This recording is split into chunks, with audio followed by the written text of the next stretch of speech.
పుత్రం అనే తెలంగాణ మాండలిక పదముకు అర్థం ఏమిటి? మరి పుత్రం అని అంటే మనకు తెలంగాణలో రోకలి రోకలి బండ అని ఉంటాయి. రెండు రోకలి రోకలి బండ రోకలి బండ రోకలి రోకలి బండ. మరి పుత్రం అనేటువంటి దానికి నిజం కాదు, జేబు కాదు, గోధుమ పిండి కాదు. ఆన్సర్ వచ్చేసేసి రుబ్బురాయి. దీన్నే కొన్ని ప్రాంతాలలో రుబ్బురాయి అని అంటారు. అత్యధికమైనటువంటి ప్రాంతాల్లో రోకలి బండ అని అంటారు.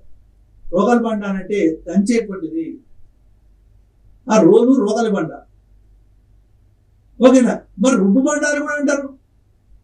రుబ్బు బండ అంటే రుబ్బేటువంటిది అన్నమాట. అంటే పుత్రం అనేటువంటి తెలంగాణ మాండలిక పదానికి అర్థము రుబ్బురాయి. ఇట్లా చాలా అడుగుతున్నాడు. తప్పు అంటే ఏంది? తప్పు అని అంటే మూత. పుడా అంటాడు. పుడా అని అంటే ఏంది? ప్యాకెట్. పీనిగా అంటే ఏంది? శవము. జిమ్మలు అని అంటే ఏంది? చేపలు. జిమ్మలు అంటే చేపలు. తంతెలు అని అంటాడు. తంతెలు అని అంటే మెట్లు. తంతెలు అంటే మెట్లు. బోర్లు అంటారు. బోర్లు అని అంటే గిన్నెలు.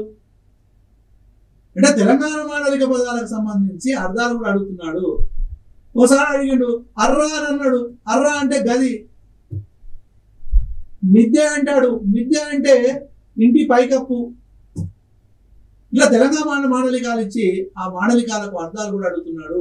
ఆ కోణంలో కూడా మనం చూసుకోవాల్సిన అవసరము ఉన్నది.